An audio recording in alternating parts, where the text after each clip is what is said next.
একজন ব্যক্তি প্রধানমন্ত্রী হন বা অন্য যে কোনো পদে থাকুন, কেউই যেন আইনের ঊর্ধ্বে না যেতে পারেন, সেই বিষয়কে সামনে রেখেই কাজ করছে ঐকমত্য কমিশন। বৃহস্পতিবার জাতীয় সংসদ ভবনের এলডি হলে ভাসানী জনশক্তি পার্টির নেতাদের সঙ্গে বৈঠকের শুরুতেই মন্তব্য করেন কমিশনের সহসভাপতি অধ্যাপক আলী রিয়াজ। তিনি বলেন, যেভাবে ঐক্যবদ্ধ আন্দোলনের মাধ্যমে দেশে ফ্যাসিবাদ প্রতিহত করা হয়েছে, সেই ধারাবাহিকতা ধরে রেখে একটি জবাবদিহিমূলক ও কাঠামোগত পরিবর্তনের ভিত্তিতে রাষ্ট্র পুনর্গঠনের প্রক্রিয়া শুরু করা হবে, যাতে ভবিষ্যতে তরুণদের আর রাস্তায় জীবন দিতে না হয়। বৈঠকে ভাসানী জনশক্তি পার্টির আহ্বায়ক শেখ রফিকুল ইসলাম বাবুল বলেন, আমরা সংস্কারের মধ্য দিয়ে একটি নতুন বাংলাদেশ গড়তে চাই।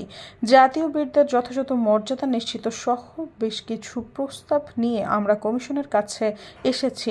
তিনি জানান, গণতন্ত্র ও জনসম্পৃক্ত রাষ্ট্র গঠনের লক্ষ্যে দলীয়ভাবে ঐকমত্য কমিশনের সঙ্গে ঘনিষ্ঠভাবে কাজ করতে আগ্রহী তারা।